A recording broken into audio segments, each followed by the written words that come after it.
I'm Jakub Wiśniewski from Globsec. A few days ago, I was taking a tram in Bratislava. To my utter astonishment, it suddenly changed direction. Then it stopped. The driver got out of her compartment. She smiled apologetically and said to us, passengers, "I'm really sorry, but I made a wrong turn. You all need to get out, and I call the headquarters so that they can tow me back on the correct route." This funny incident set me thinking about the COVID-19. If only the world leaders, governments, international organizations were honest as the Bratislava tram driver. The mistakes were made. Own up to them. We were not prepared. We failed. Where do we go from here? The to-do list is rather long. Find the vaccine, put the world economy right on track, restore jobs, unroll welfare for the needy, deal with public debt. And last but not least, be prepared for the next black swan. One more anecdote. Do you remember Men in Black, the blockbuster comedy from 1997? It is about secret agents monitoring alien activity on Earth. There is one memorable line from the film. The Agent K, with the face of Tommy Lee Jones, says, "Imagine a giant cockroach with unlimited strength, a massive inferiority complex, and a real short temper, is tear-assing around Manhattan Island in brand new Edgar suit. That sounds like fun? No, ma'am. We at the FBI do not have a sense of humor we are aware of." End of quote. Giant cockroaches are not on top of my list of threats. But similarly, respiratory viruses were rarely mentioned in reports before January this year. We as civil society, government officials, business community need to be prepared for the black swans. It may not be aliens, but it can be terrorists or hackers. It can be enormous opportunities that the fourth industrial revolution brings. Everybody who watched Men in Black knows that there is a happy end to the story. The Earth is protected from the scum of the universe. If only real-life solutions were that simple.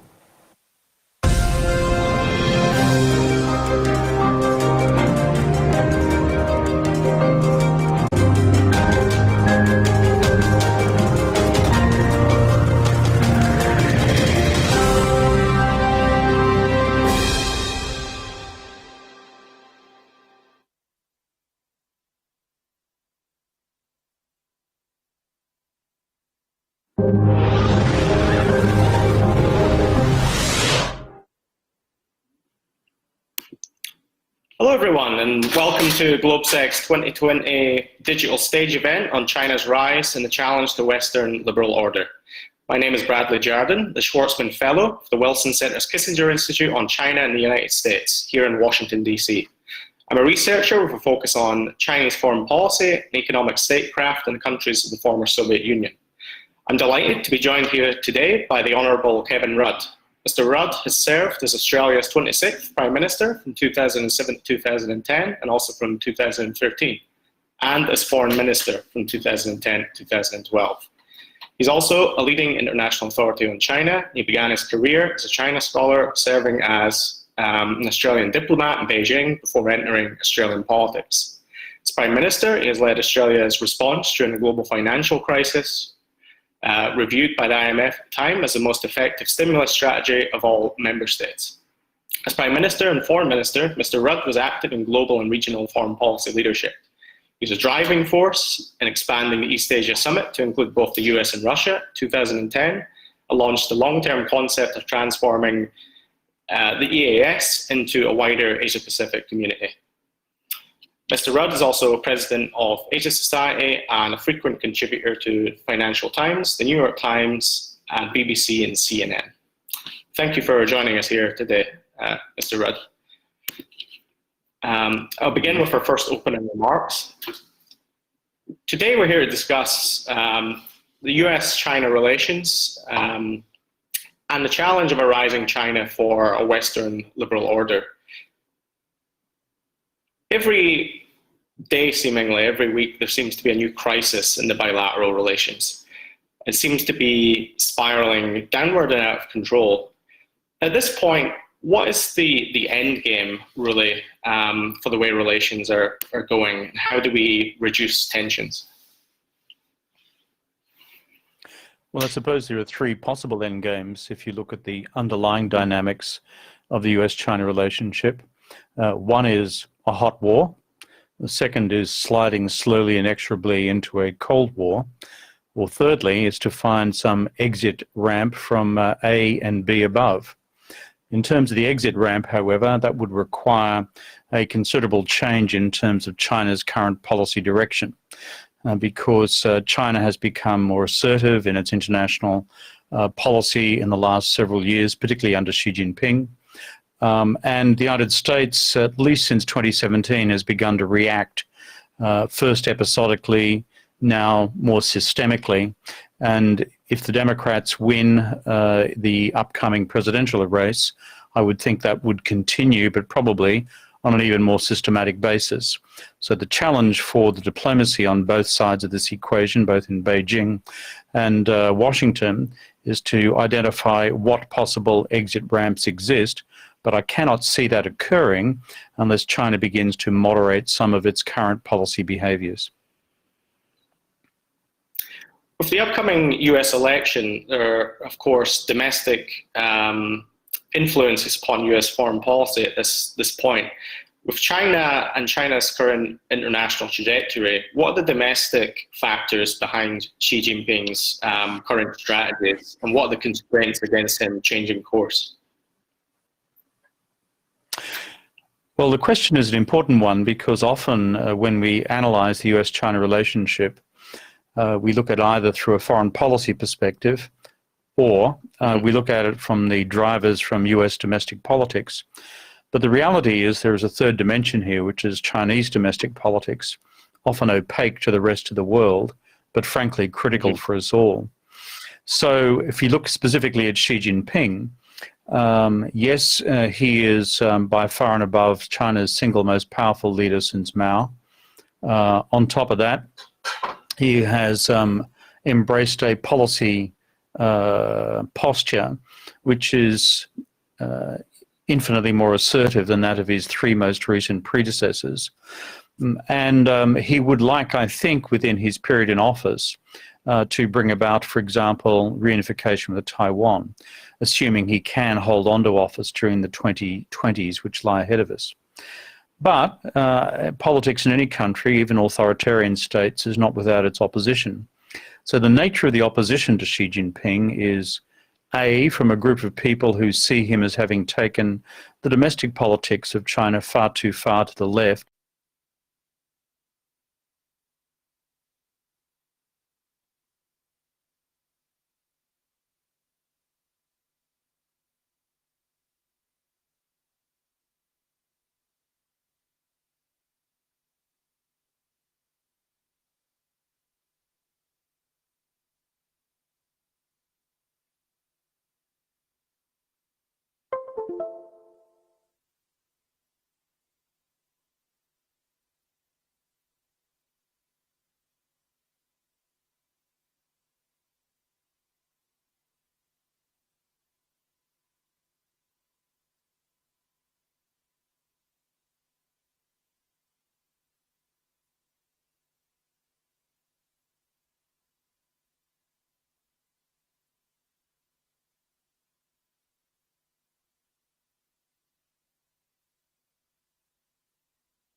Okay.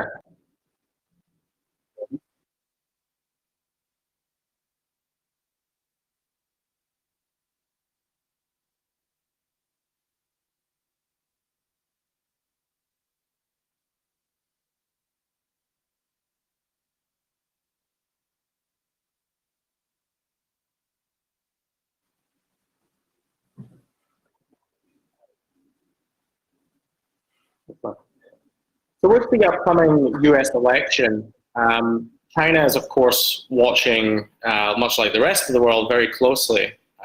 What could they be hoping for as we see China has become a real fixture in American foreign policy discussions, become a real one of the major issues really for US domestic politics at the moment as well. What kind of changes could we expect with a shift in administration, or would China be looking for continuity? Well, I think you're right to say that in the US presidential election, China not only looms large, but in fact is relevant to obviously all three of the major questions which are being posed in the debate. One is, when will America recover from COVID-19? Two, what will be the economic damage and who has a way out of it? And three, on top of that, what is America's future in the global order? Of course, China is fundamental to all the above. What's China hoping for in terms of a political outcome? On balance, the Chinese would still prefer Trump to win. Many would find this puzzling as an observation, but the bottom line is the Chinese have judged that Trump does not have any appetite for conflict or war with China, that Trump is by definition bellicose, that Trump will prosecute a vigorous trade and economic agenda, but he'll prosecute a much weaker security policy agenda against China and an infinitely weaker agenda against China on human rights. Therefore, for those reasons, China on balance sees Trump as a better outcome for their own national interests.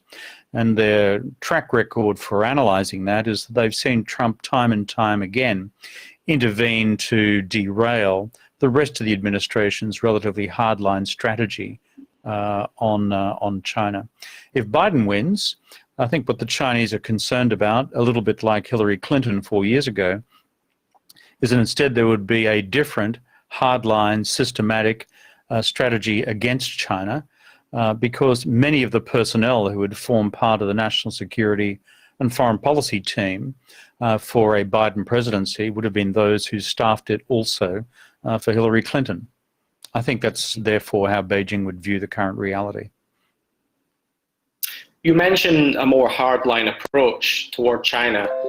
In this sense, what would this look like, a hardline approach in practice, and what would the Chinese worst case scenario of this be? What was their perception of a hardline strategy? Well, let's look at it first in terms of the economy. There's what we describe as the wider debate on decoupling. At present, the focus on the part of the Trump administration is in relation to trade and the deconstruction of global supply chains which are China dependent. And you see already the outworkings of that with a number of global corporations beginning to offshore their manufacturing requirements to the rest of Southeast Asia or elsewhere. But under the Democrats, the open question is, would they then take what's happened with, for example, the Trump administration's ban on Huawei as a provider of global 5G technology and expand that ban more broadly into all other categories of high technology, whether that's computer chips, microchips, semiconductors, whether it extends further across the entire artificial intelligence span. And from China's perspective, that would be difficult and damaging because they still lag considerably behind the United States and the rest of the world in terms of the manufacture of semiconductors. And so that's on the question of technology. But the $6,000 question literally under the Democrats would be, what do they do? And indeed, what would the Republicans do if it came to decoupling the two countries' financial markets? Now, that would be of profound significance given the size of China's own capital reserves and what it seeks now to invest both at home and abroad. So the open question is what would happen in capital markets. In the national security space, I think you're more likely to see a systematic doubling down by the Democrats in support of its friends and allies in Southeast Asia and the South China Sea, and probably an equally robust posture with the current administration on the question of Taiwan. And finally, I think where it would differ demonstrably would be the Democrats would take on China across the board on human rights. This is much more a fundamental Democrat constituency concern that it has been certainly for the Trump administration. And this is of concern to China because human rights and an effective international critique of it tunnels back into Chinese domestic politics and the long-term political legitimacy of the Chinese regime. With a Democrat agenda and a re-emphasis on human rights, could we expect to see more direct actions in regard to the situation in Xinjiang and also the changes in Hong Kong? And how would that affect Chinese domestic politics? I think you will see a doubling down on the part of US policy and strategy on these various issues. If you look at Hong Kong first, obviously the passage of the Hong Kong National Security Law, the response by the United States Congress on a bipartisan basis with the Hong Kong Human Rights and Democracy Act earlier, and now the Hong Kong Sovereignty Act more recently, the sanctioning of individuals. But again, the $6,000 question will be, if repression continues in Hong Kong, will the United States then begin to look at decoupling the current peg and link between the Hong Kong dollar and the US dollar, which makes it possible for Hong Kong to still be one of the world's largest financial centers? And why this is relevant to China is because the Hong Kong financial market is where many PRC companies raise their dollar-denominated capital raisings. So that would be, I think, a real risk in terms of Hong Kong. If you flip up to Xinjiang, then of course there begins to be a symmetry emerging in congressional and therefore by extension Democrat responses between Xinjiang and Hong Kong in terms of the sorts of laws and resolutions being adopted by the United States Congress. So the pressure will come on again for a more extensive sanctions regime. This gets serious when it begins to touch on financial sanctions against Chinese state institutions, because that, given the centrality of the dollar to international financial markets still, would then impede the capacity of China to become a greater and greater player in global financial markets. Could we expect to see China pushing back against the dollar hegemony in the near future? With their security outlook, they really identify the pillars of American power as being its military predominance and also its financial power. There already seem to be maneuvers of China trying to challenge the dollar in some sense, especially with regard to its new cryptocurrencies. Can we expect to see more such policies in future? Well, you're right to assert, as I have written consistently and extensively, that the twin pillars of American power are the power of its military, conventional and nuclear, plus the power of the US dollar as a global reserve currency, and therefore the currency of exchange overwhelmingly in global financial markets. So China, full of realists, has been seeking to close the gap on both these equations over a long period of time. As far as the dollar is concerned, China's strategy has come in several waves. First, they've tried to establish, during the first decade of this century, a whole series of bilateral currency swaps between local currencies and the renminbi, and in order to avoid using the intermediation of the US dollar in settling international trade accounts. The problem is that still, after 15 years or so, has only resulted in a relatively small proportion of global trade being denominated in non-US dollar terms. The second wave of the approach by the Chinese in dealing with the challenge of the US dollar has been through the International Monetary Fund and having the renminbi accepted as part of the global basket of special drawing rights, or so-called SDRs. That occurred about a decade ago. But once again, if you look at the proportion of countries around the world who have renminbi in their national foreign reserves, the total proportion of reserves held in renminbi as opposed to the US dollar or other hard currencies like the euro or the yen is still relatively small. So now we see the third wave, which is the launch recently of the digital RMB. China's strategy there, I think, is looking at the explosion in digital commerce, which they've had domestically over the last several years through Alibaba and Alipay and their domestic competitors, has seen this now rolling out globally. And therefore, if China's being able to dominate the global technology markets for the global digital commerce through these massive platforms, then their argument is we could also dominate global markets as well in having the digital markets settled in a digital renminbi. And this has recently been launched, of course, with the COVID-19 crisis and the migration of much commerce online. It's possible we'll see more and more of this. But what's the ultimate problem? The ultimate problem is still that China refuses to liberalize its capital account, continues to refuse to liberalize its currency in terms of foreign exchange markets.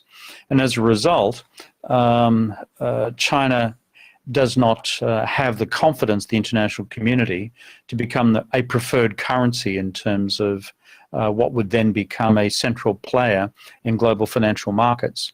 So long as China refuses those two core decisions, and frankly, causes the rest of the world to fear that it would still politically intervene in terms of the value of its currency, if it felt as if political sovereignty questions were at risk, it's going to be quite a long time still before the renminbi is in a position to effectively challenge the dollar's current supremacy.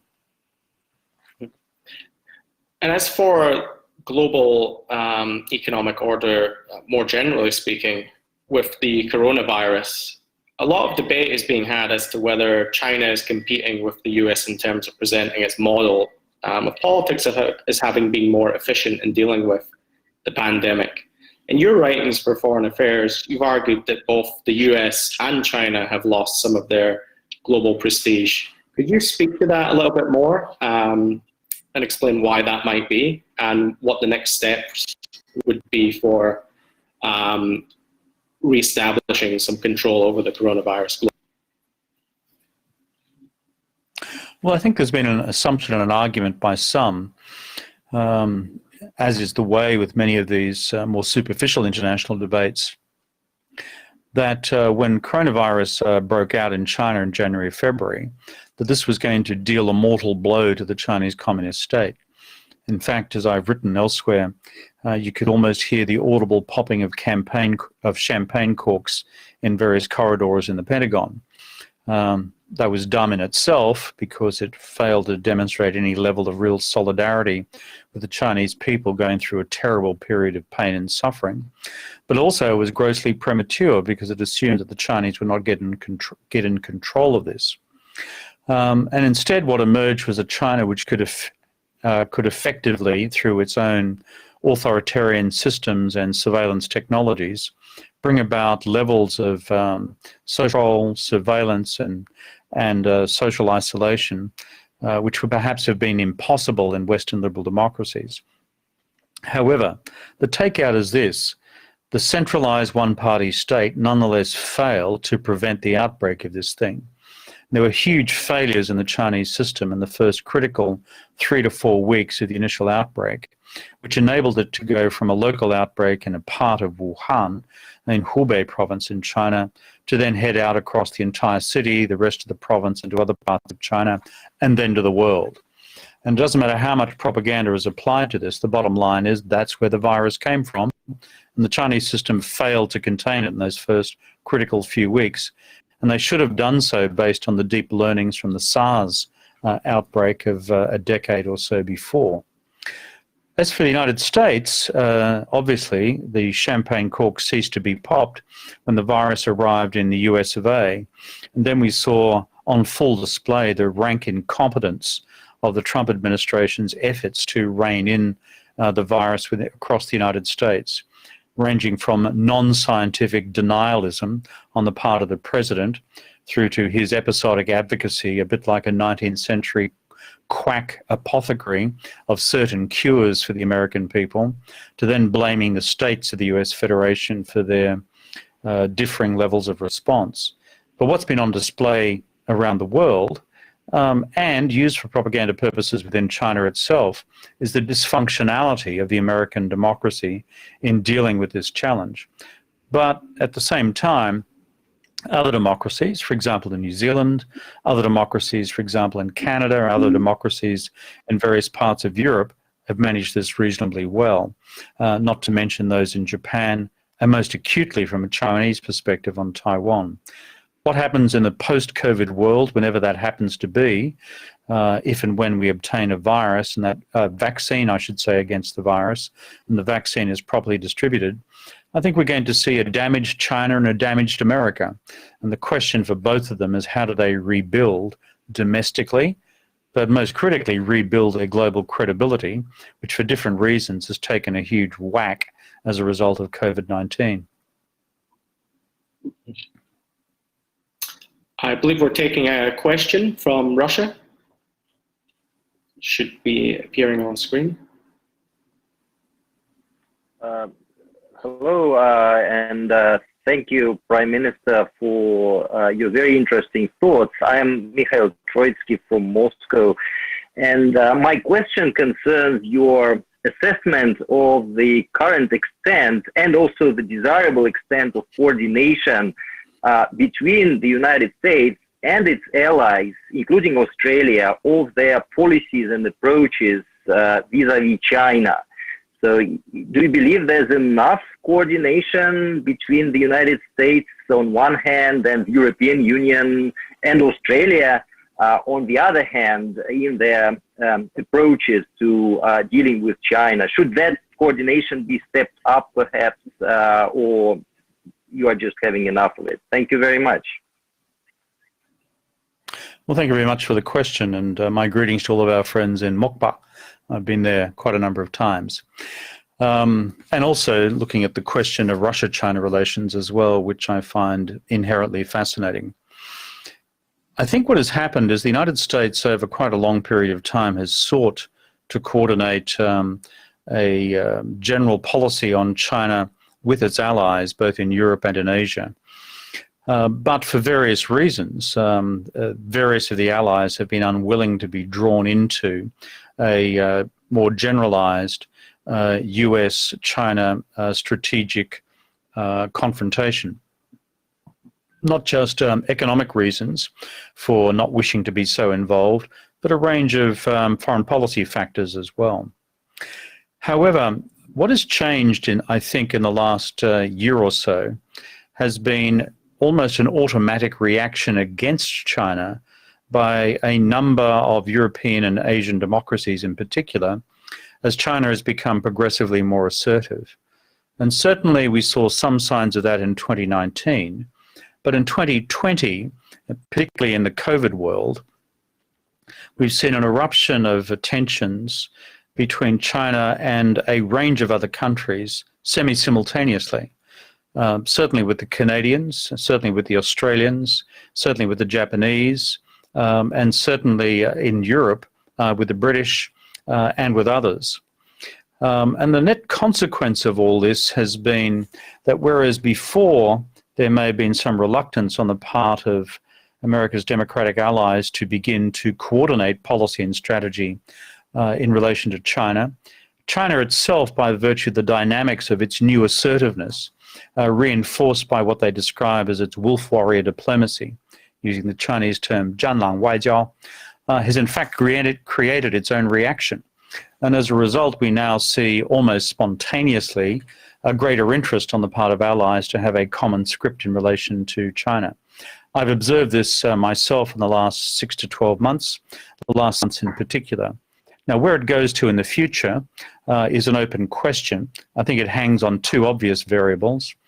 One, if Biden wins, that will provide the allies with greater comfort, because the allies have generally found Trump to be mercurial, unpredictable, and generally domestically, politically unacceptable.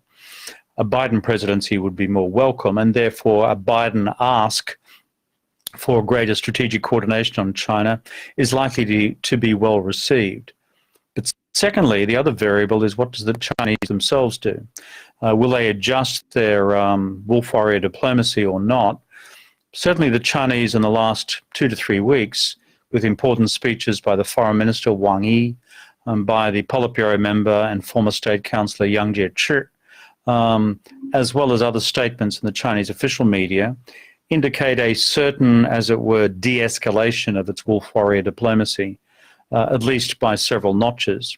Will China continue to do that in order to, as it were, de-assertive itself as far as the way in which it's seen in other capitals? I don't know. But they're the two variables, what happens in Washington and what happens in Beijing. Thank you for your question. One final question to round off our discussion. We've been discussing a lot about competition between the United States and China, but the pandemic has really revealed the need for more cooperation on the international stage.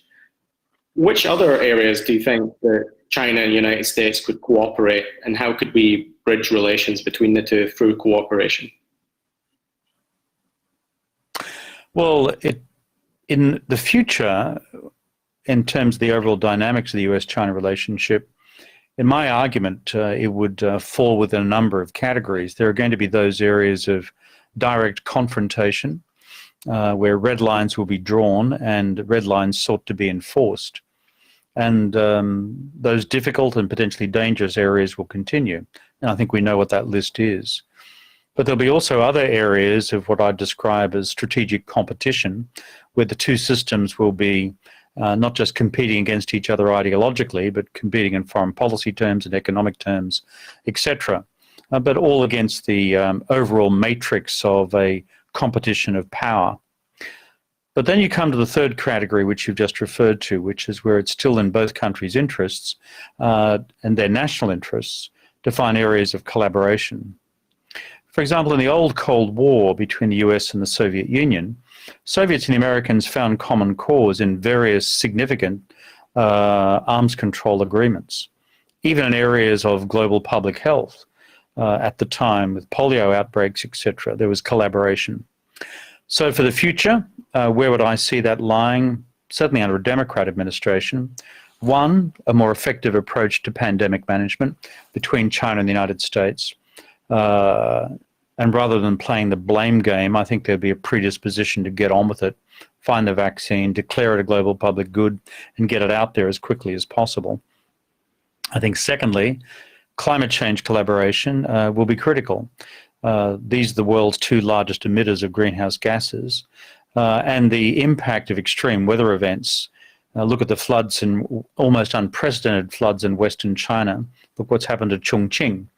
Look what's happening with the wildfires currently in the West Coast. The unprecedented storm intensities now coming in on the Atlantic coast. Wildfires in Australia. Similarly, what's happening in the Russian Federation and elsewhere in the world. I think these global planetary factors will bring these two countries together as well with focused climate collaboration. Third possibility, maybe they will be able to get across the threshold and begin to look at various levels of arms control as well. For example, in the new generation of artificial intelligence-driven robotic warfare. So there are three potential areas for, let's call it a collaborative approach. Mr. Kevin Rudd, thank you very much for your time and for your very informative answers. Good to be with you on this program.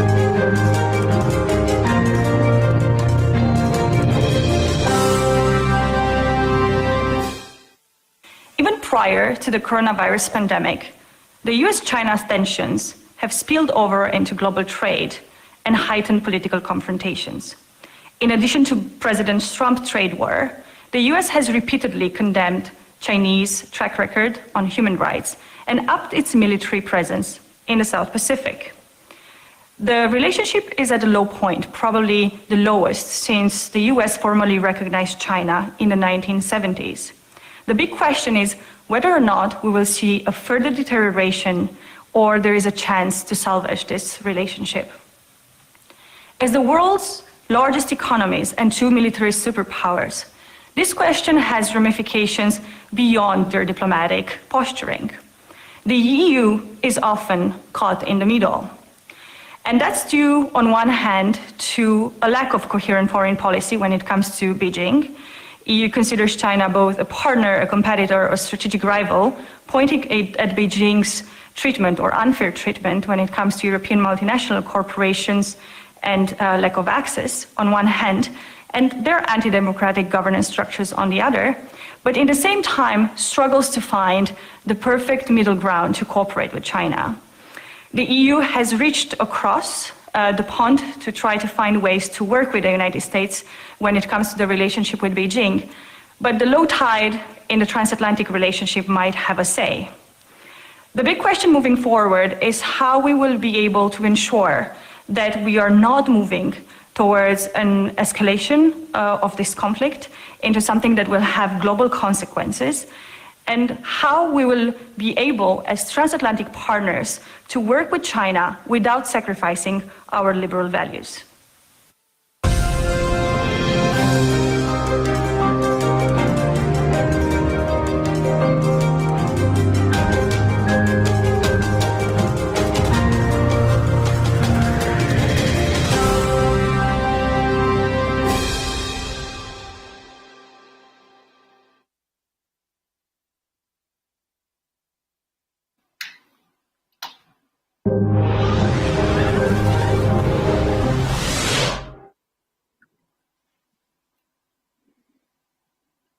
Good afternoon and good morning, everyone. Welcome back to the second day of the GlobeSec Digital Stage. My name is Alina Kutsko, and I'm Director of the GlobeSec Policy Institute. I'm very delighted to start the day with a topic that goes into the core of the discussion about how the global system is structured, what are the ways in which it is arranged, and what is the current and developing balance of power between various actors. From climate change to trade to pandemic to security, the debate about the future of relations between the countries globally is very much underway. And we're very happy today to contribute to this discussion and to the debate on the constructive way to move forward. For this purpose, with me here today are three fantastic speakers. Andrew Small, who is a senior transatlantic fellow at the German Marshall Fund of the United States, currently based in Berlin. Bradley Jardine, Schwarzman Fellow at the Wilson Center, Glasgow. And Ms. Zhang Lihua, resident scholar at Carnegie Tsinghua Center for Global Policy based in Beijing. Welcome everybody, and thank you very much for joining. We purposefully, and I admit slightly provocatively, titled this session, Trends, China's Continued Rise versus America's Relative Decline. We also encourage our participants to be very open, very honest, and in a way provocative, and ask our speakers challenging questions as we aim to find very honest and constructive answers to the pertinent topics. I will start with Andrew and ask him to be the first to address the question that concerns everybody today. There's been a lot of discussion that COVID-19 has been some kind of a great accelerator that highlighted and turbocharged the nascent trends rather than developed something new. Andrew, does the same dictum apply to the global power relations? How do you assess the change of global power balance that is happening during these COVID-19 times? Thanks very much, Alina, and thanks for the chance to join this session today at GlobeSec. So I think you can begin by analyzing this through the economic prism, of course, and what this does to the distribution of power as a result of the COVID-19 pandemic. China was, of course, hit first, has recovered first. A number of the other Asia-Pacific countries that were hit in the first phase too, and generally dealt with the pandemic very well, are also recovering relatively quickly. The US, even now, has failed to get a grip on the pandemic really at all. Europe was hit even harder than both the US and China economically, but is forecast to bounce back at least more strongly than the United States in 2021. And of course, the very ambitious, even transformative recovery plan, given the new debt issuance mechanism. And that's really just to talk about the economies and regions that have the wherewithal to take on debt and to finance a recovery. A lot of the developing world is really going to struggle in the next period, and we haven't got anywhere close, I would say, to a comprehensive settlement there, even with the short-term agreement at the G20, including with a lot of the cases where China is now a major creditor. But I think beyond some of the things that we can debate about the short to medium-term economic trajectory and what that will do to the power balance, I think we have to look at the views that have developed of the different powers and how they've handled the crisis, where I think the picture in Europe has been quite mixed. I think the US certainly taken kind of a reputational hit for its handling of the pandemic. But I think what's gone on with China's reputation through this is likely to be longer lasting than that. I'm not necessarily talking about the handling of the outbreak in Wuhan, though there's, of course, significant culpability in the Chinese system for the fact that it wasn't contained at that point.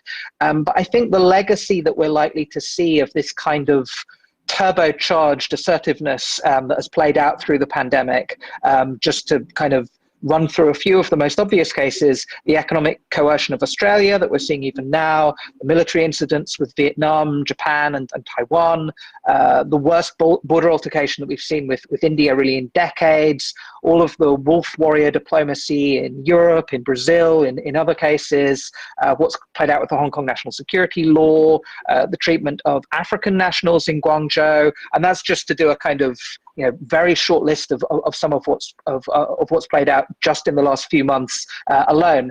I think the result of a lot of this is that you're getting a long list of countries that are in the process now of going through a pretty serious rethink of their relations with China, some of which was already in motion, some of which has, as you suggested in your question, been kind of accelerated by the crisis. Whether it's India, Australia, Canada, the UK, a lot of Europe.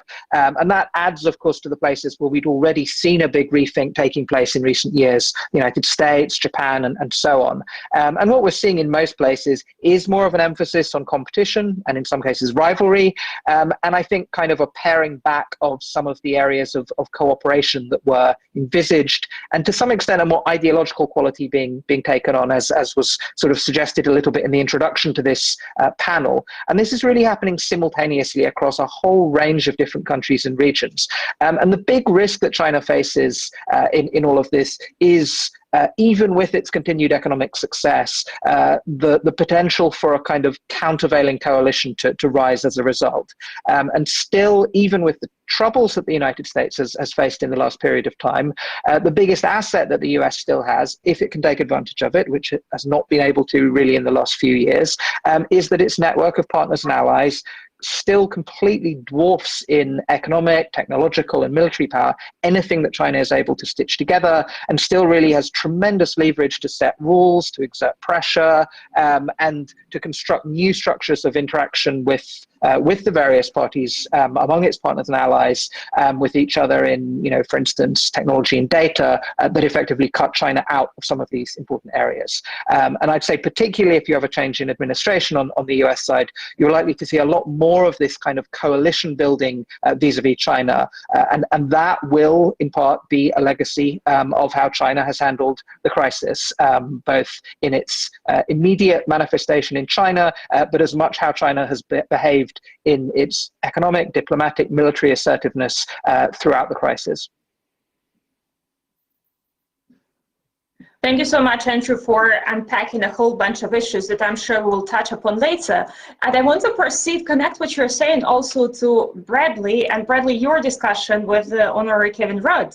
I remember you asking a question at the beginning that the US and China relations seem to be spiraling out of control. I want to ask you the same question. What is your take on that? And whether there is a qualitative change in the relations between US and China, but also US and Chinese position globally in the world in the aftermath of the COVID-19? I think there's been a huge shift in US rhetoric and outlook toward China. We've of course had decades based on the assumption that cooperation, trade with China would eventually lead to a systemic shift within China itself, or a more liberalization of its political system. There seems to be a growing consensus within the US especially that hasn't been the case, and that China is now framed as a major challenger, a systemic rival at that, with a different political, economic, and ethical structure that challenges the US liberal order. So now this challenger rhetoric has really become the centerpiece of how we think about relations. And to speak to some of what Andrew was saying, it seems that the pandemic has actually acted as an accelerator, where we're seeing now even the response to the pandemic itself was presented in competitive terms. The China model versus the US model. China model taking a lot of global criticism, of course, for the initial cover-up of information and the delayed response to the virus, which allowed it to become a pandemic to begin with, but also in terms of the US, which has also been slow to respond and has taken a large economic hit.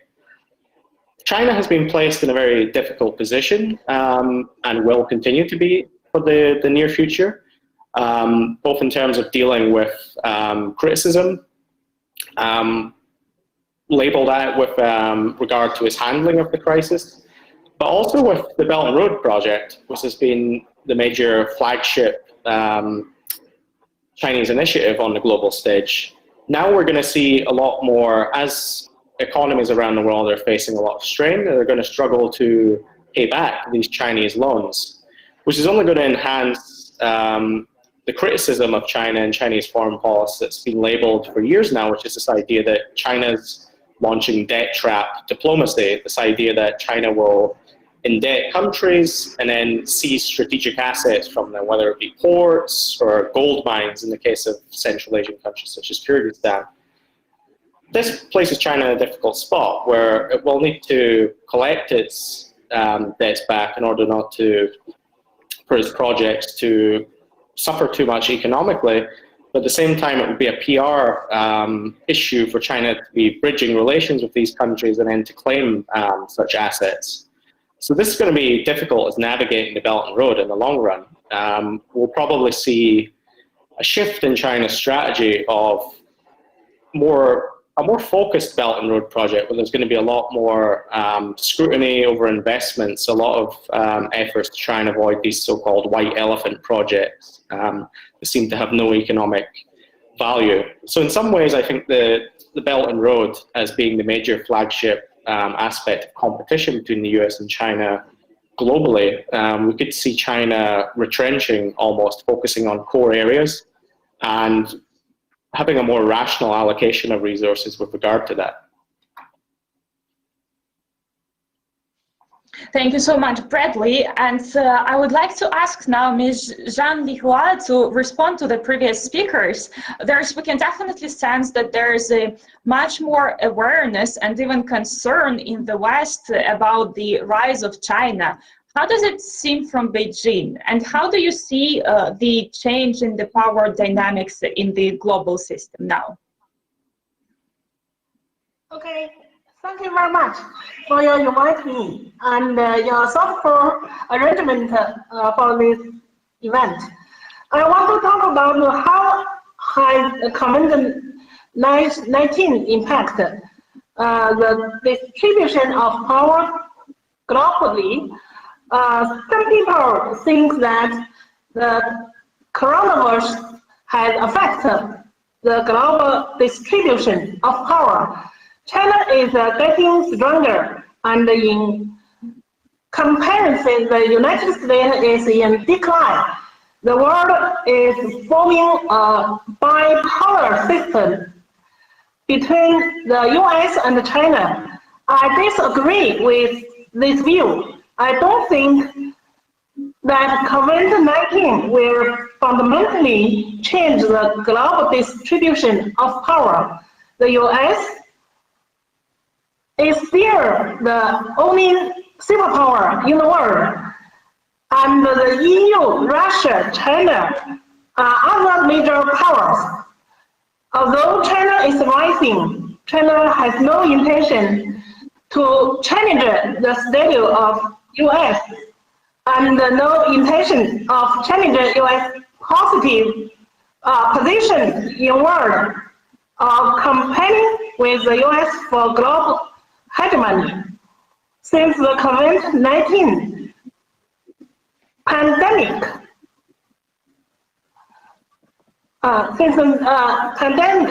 although China is writing the Trump administration has discredited China and exerted a full round of extreme pressure on China.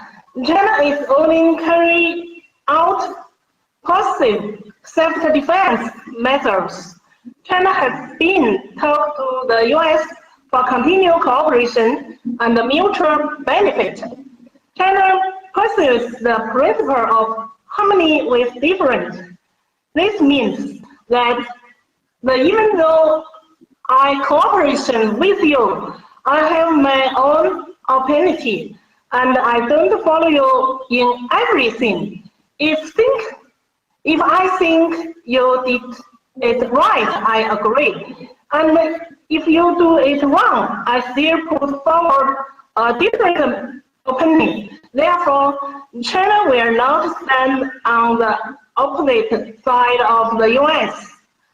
From another competition group to establish the bipolar world.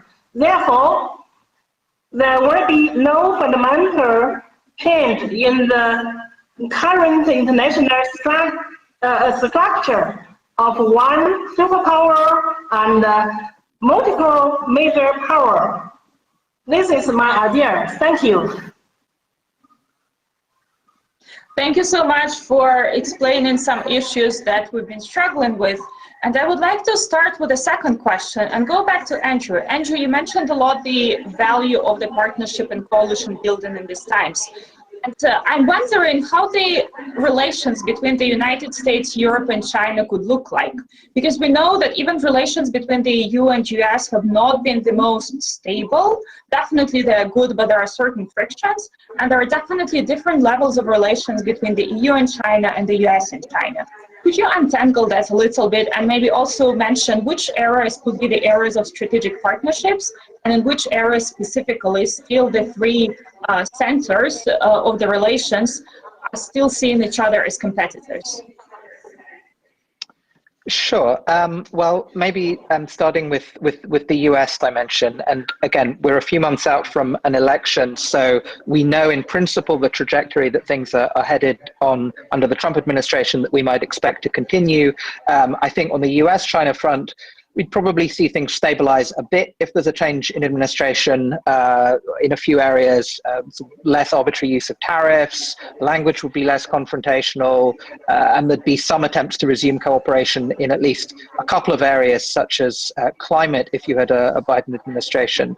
But as I suggested in the first part of the discussion, I think a Biden administration would also see a far more serious push to join forces with allies on China, with the Europeans in a very, very central role. And I think the prospects of that happening and happening seriously would be much more likely if you did see a change in administration. And I think it will be one of the major priorities for a Biden administration and in the transatlantic relationship if you do get a change in the elections in November. And then on the US-China side, I think most of the fundamental areas where competition has accelerated in the last few years, economic, technological, even ideological, military was always there before, or at least in the last couple of decades, all of that will continue. I think the European case is a more complex case. We've seen clearly a shift in views in Europe in the last few years. Bradley referenced the concept of systemic rival, which the EU has started talking about just in the last 2 years. And I think you've seen this move in Europe, particularly on the economic side, towards a view that says that the level of asymmetric openness between Europe and China, where China is relatively closed to European companies and Europe is relatively open to China in all sorts of ways, has to be rebalanced. There needs needs to be greater reciprocity, and that Europe needs to get some new tools in place to be able to deal with all of this more effectively. And I think you've started to see as well, particularly as the kind of prominence of China in the European political debates has gone up, much more emphasis on a lot of the values questions that had almost been buried in the relationship for a while, particularly as some of those values questions start to affect things at home in Europe. And 5G was a big example of that, where I think when you're talking about data security, privacy, and so in Europe itself, that in addition to all the questions around, for instance, Hong Kong, starts to raise the salience of the values dynamics in the Europe-China relationship. But I think Europe had still really wanted and still wants to find a fairly substantial set of areas of partnership with China. But I think they just haven't been getting anywhere with that in the last period of time. I think Europeans would like an investment agreement that provides better market access and investment protection. They'd like an agreement that sees China taking on more ambitious climate targets. Even on the Belt and Road, I think they'd like to be able to cooperate on high standard infrastructure in Africa and elsewhere.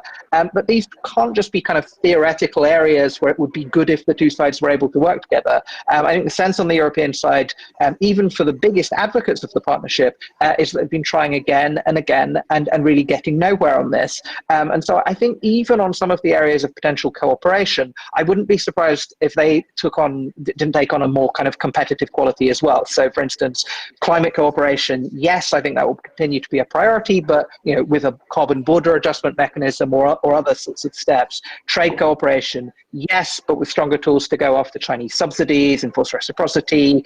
Belt and Road cooperation also would continue, but I think with more of a push to provide high standard alternatives for countries and to go after unfair competition with Chinese firms. So I think the sentiment in Europe as well is that even some of the areas of potential partnership are taking on a different quality now as a result of kind of this continued kind of bashing against the brick wall that's been going on with China in the last few years. Thank you so much, Andrew. And that seems to me like a good timing to go back to Ms. Zhang Lihua. Also, in your assessment, whether you agree with Andrew on his division between which areas currently give the biggest promise for the partnership and which areas were still competitors. I want to talk about the second question, okay? How can the US, EU, China triangle function? Okay? May I? Go ahead. Absolutely. Yeah. China and the EU share many common interests. The EU is China's largest trade partner, and China is the EU's second largest trading partner. So I think China and the EU have similar outlook on global governance, already show the great potential of strategic partnership between China and the EU. For example, global governance, environmental protection, nuclear non-proliferation, oppose the arms race, advocating multilateralism, and promoting the world multipolar structure, and so on. Since the pandemic, the relationship between China and the EU have become closer than before. The leaders of China and the Europe have exchanged greetings, encouraging each other, provide mutual medical support, and operating in combat the coronavirus. The China-EU Comprehensive Investment Agreement is also in the process of negotiate. The U.S. ruling group believe that China is a potential threat to U.S. and hegemony position in the world. Regarding China as a strategic competitor, competitor or even an enemy. This is actually a misperception about China. China is a socialist country, it's true. But it is the stand for peace and harmony country. Chinese traditional cultural values such as harmony, benevolence, righteousness, courtesy, wisdom, honesty have influenced the stature of the Chinese people and the Chinese leader and China's foreign policy. The sort of harmony tells to do things with kindness, sense of justice, honesty, and trustworthiness, modesty, and prudence, as well as respect for others. This philosophy also tells us that too much is as bad as too little, since seeking hegemony would harm Chinese national interests and even potential leader to its downfall. A recent China will never try to domination the world. There are numerous examples showing the decline of hegemony state in history. In fact, China is an important force that helps maintain the U.S. superpower status. China has rich human resource and wealth. China is the world's largest market, especially as the largest consumer market for agriculture and technological products from the U.S. Chinese students, scientists, and engineers are also the backbone of American laboratories.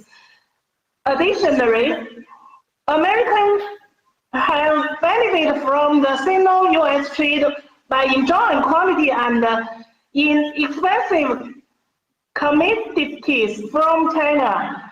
China hopes to continue its all-round cooperation with the US as before. However, the Trump administration's extreme press on China has undermined China-US cooperation and normal exchange. This is my idea. Thank you. Thank you so much for the comprehensive response. And we have already a few questions from the audience being lined up. So I'm going to bring in the first participant via video to ask the question. Good afternoon. Hello, esteemed speaker.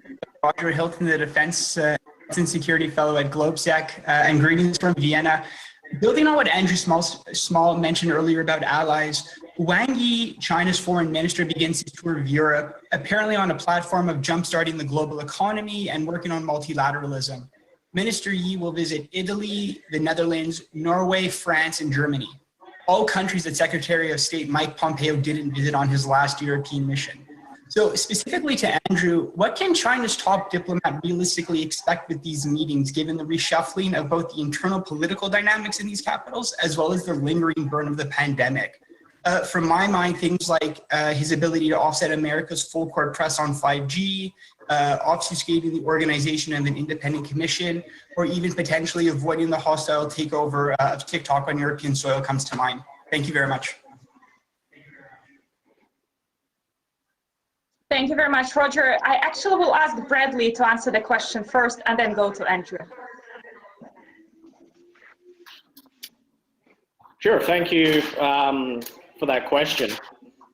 I think it speaks more broadly. I mean, to frame that question within the previous one, which is about the role of the European Union in general between the US and China. You know, Europe is often the forgotten actor within these bifurcated relations. You know, even with the Cold War, forget that Europe was actually an actor throughout the Cold War and actually exercised a moderating influence on both the US and the Soviet Union at the time. I think Europe can also revive that role today, and it's as relations decline between the US and China. There are a lot of grounds where Europe and China have a lot in common. For example, with regard to climate change, the criticisms they've launched against the US position on climate change under the current administration. That's just one example where Europe aligns with China, and also in terms of criticizing US foreign policy over the years. So it's not a simple, I think at times the US takes Europe for granted. I mean, that's part of the question there when you're mentioning that Pompeo didn't visit certain states. It's true that with the way the US talks about Europe, it's almost assumed that Europe will always be on the US side of this debate, but that isn't the case. Although as we're seeing, Europe is also becoming more critical of China in recent years. I mean, again, referring to China as a systemic rival. So in that sense, China has really tried to work to change the European perspective over. I mean, we've seen forums such as the 17+1 format, where we've had China bridging its relations with the countries of Eastern Europe. Some commentators say that it's exploiting division within the European Union. Others would say that China is merely building its relations with former allies during the Cold War, the former communist states. So in that sense, it's really leveraging its historic ties and connections in Europe to pursue important strategic ends. Now, for the current discussion, especially with 5G infrastructure, that's another one that's been a complex debate, especially if you look at Germany. Often some of the discussion has been, you know, China may exploit some of this technology in a way that undermines our national security, but some critics in Germany in opposition would point at the US and with the revelations of the NSA and Snowden, which has created some interesting debates where it's kind of been this realist take that both actors are actually exploiting our information infrastructure, so we might as well go with the cheapest one.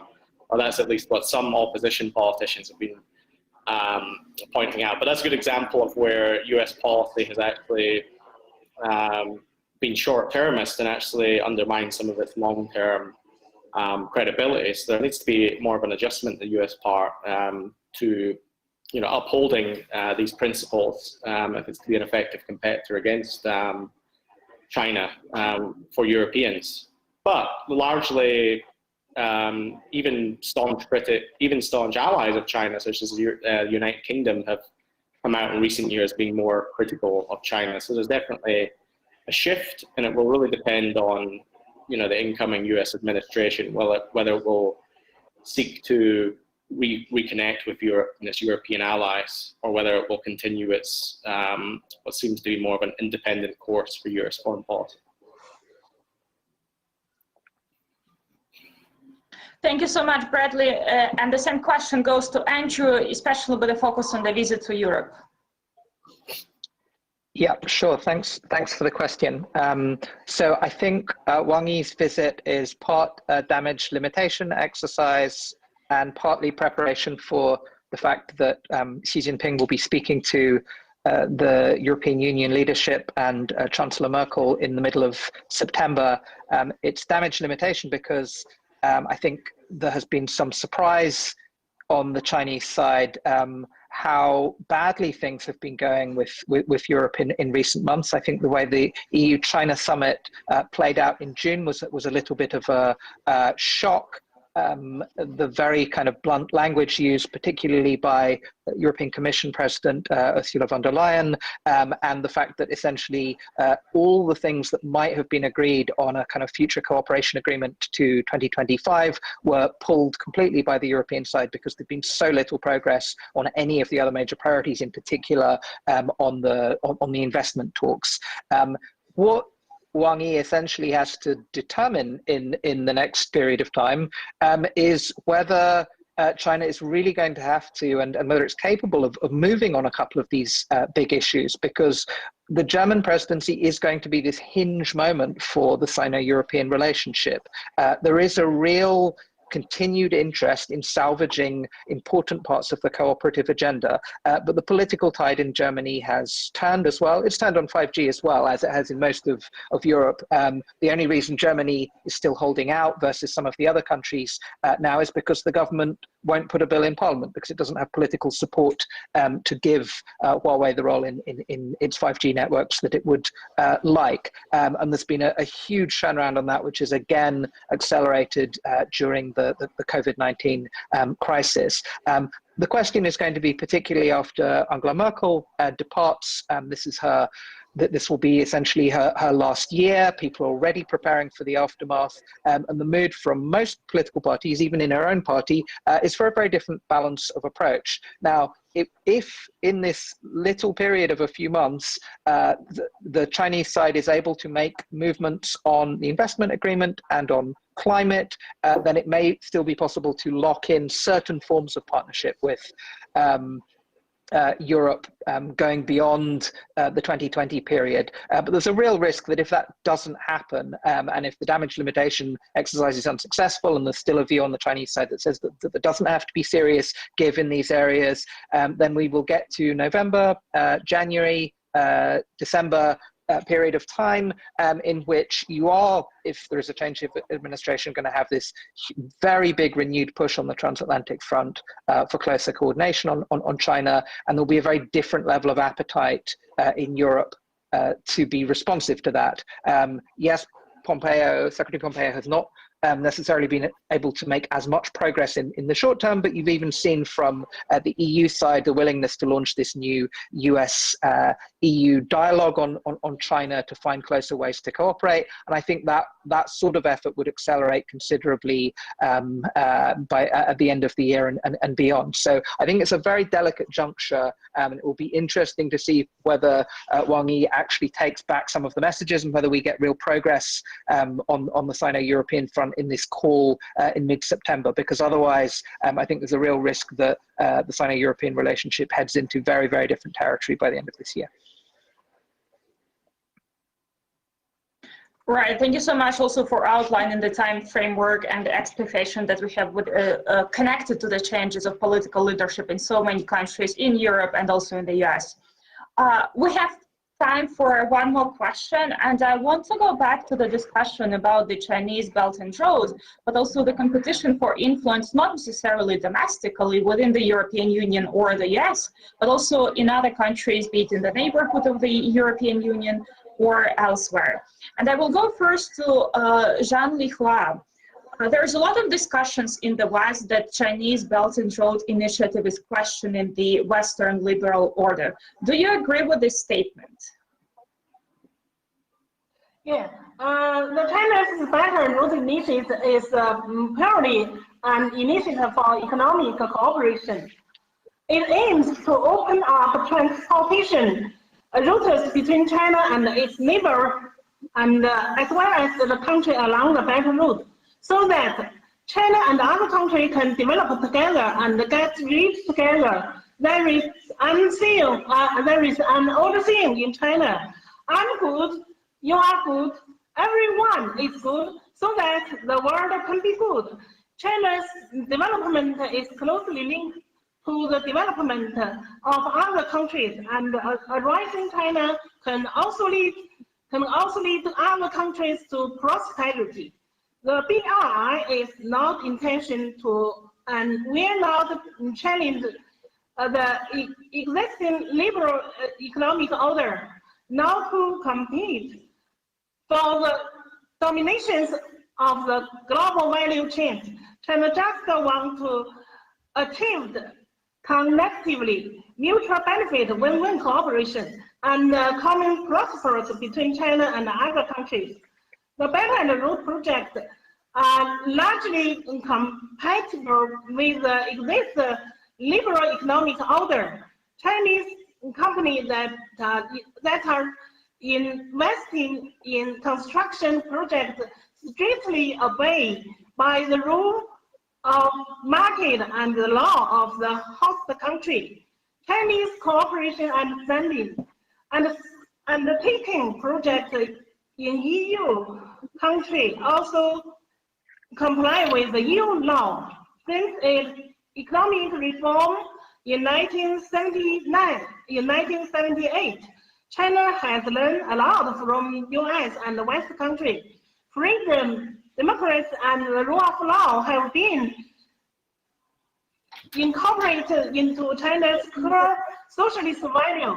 Thus, China wants to maintain the existing global economic order and liberal order.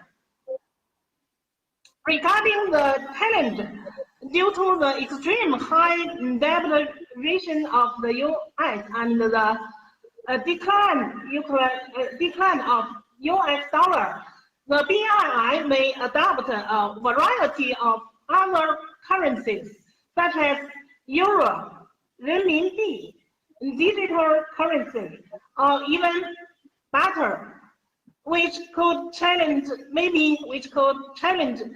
the predominance of US dollar. Some German and French elites are worried the Chinese Belt and Road project will compete of their infrastructure market. Chinese companies have considered their concern and have been working with those countries to develop third-party cooperation projects in the developing countries so that they will also benefit from the BRI.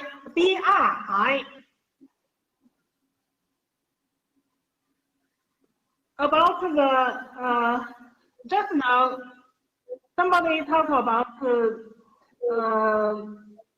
the problem of BRI.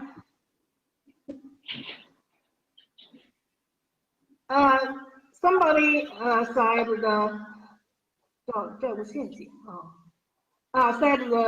the lowest.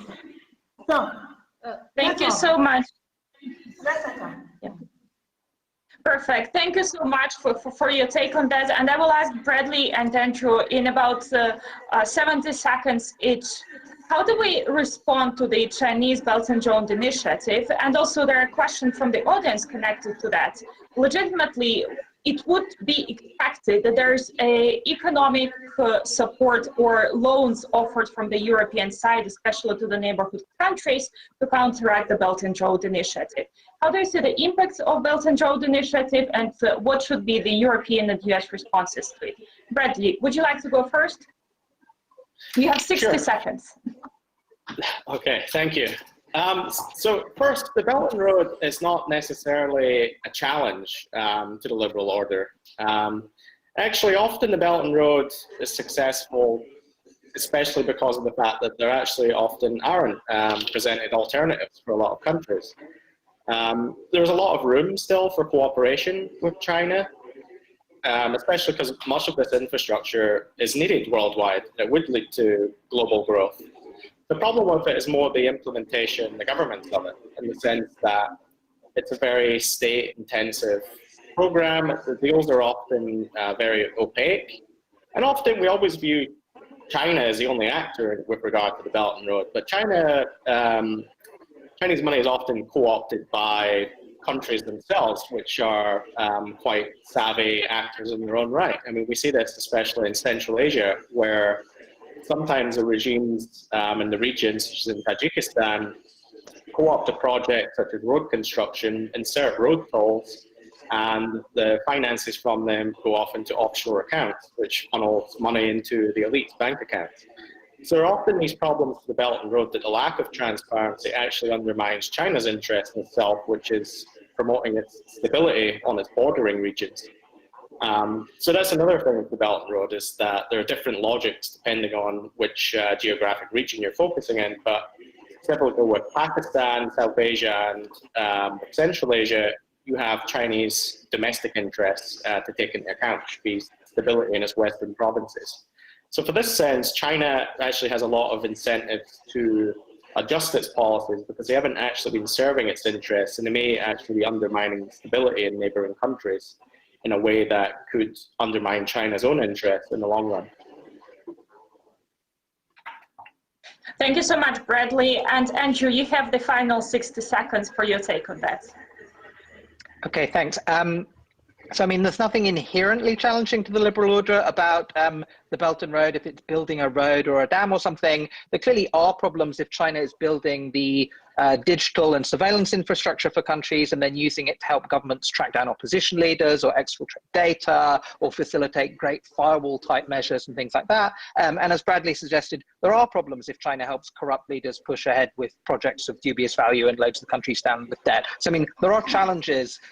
There is a cooperation model that China itself sort of offered, which was the AIIB. And I think we'd be in a very different place if China was channeling more of its resources through the AIIB. But there's a reason that China likes to do these things bilaterally. And there are political and security benefits that accrue to China from doing it that way, and benefits that accrue to Chinese companies from doing it that way. The problem is that not doing it through the multilateral consultative structures that the AIIB put in place and the kind of high standards that were there do mean that you're getting competitive measures from other countries. Japan has got its act together on this. India and Australia have to a certain extent. As the question suggested in the first place, though, the US still really lags behind and the EU really lags behind, except on a sort of intra-European basis and in parts of its very immediate neighborhood when it comes to really putting serious connectivity finance in place. And countries are aware of that. And I think it is, and the very last thing I'll say, it's going to be a real test of whether the EU is able to be a geopolitical actor as to whether it's able to operate in the connectivity space. Now the budget is in place, the budget's been agreed. If there's a dedicated stream of resources to do this, the EU should be very good at doing this. If it doesn't happen, it's going to be a real failure on the EU's part, because there's still a real need for this on the part of the countries, and there's still a real need to be able to compete with China in this area as well. Thank you so much, Andrew. I'm glad that despite the rather heated discussion in the international scene, we actually learned through the debate today that the European Union, United States, and China are not inherently incompatible, and there is a plenty area of cooperation where this cooperation is possible. So thank you very much to all the panelists for the very rich discussion today. Thank you very much for all the participants of this session. We're going to have a short break and resume the programming at 3 p.m. Central European Time.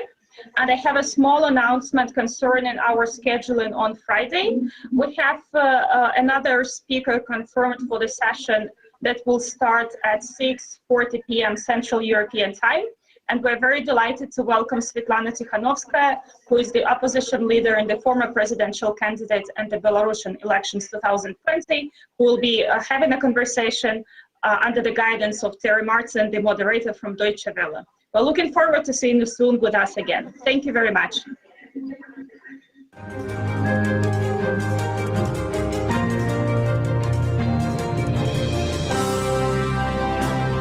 GlobeSec Bratislava Forum is the platform to tackle disruption and discuss solutions for better tomorrows.